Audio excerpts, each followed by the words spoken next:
Ingnaw lang na to, pwede wrong.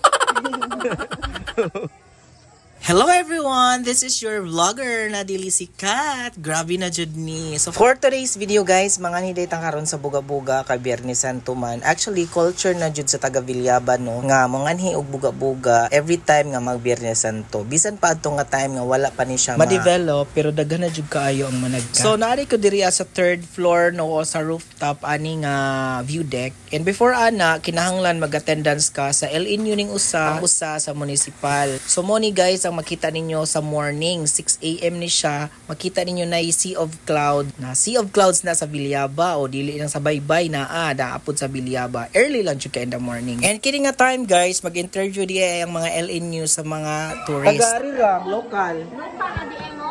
Oo, dili lang. Taga-kuan rami guys, Villaba, so bawal siya. So local tourist naman mi, so dili mo pwede interviewon. Dapat ang mga visitors lang from other towns. So mo to guys, interviewon na yung taan na niya ug unsa imong panubag. So mo lang ni akong istorya sa akong kauban, aligri kay mi diri dapit. Ingnaw lang na to, pwede wrong.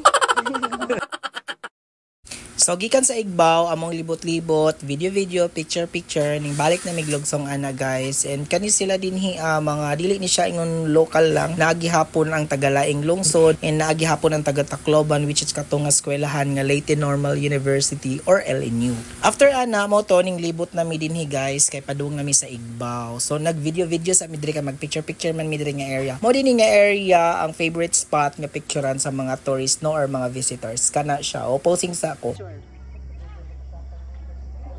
So ang ubos ana guys, mao ni inyong makita sa akong gipicture-picturean napay na nagka din ha. Before dito man nagka guys, ipakita na ko sa inyo ang tubig nga gihatag sa taga LNU. Kay muna nga tudadon pagsagka dito sa buntod. So mao ni imong view guys nga makita before mo makangadto sa shrine jud. Nagplano mi diha guys ug unsay maayo inigsagka namo dito mismo sa pinaka-peak sa Buga-Buga Hills. So see you sa part 2.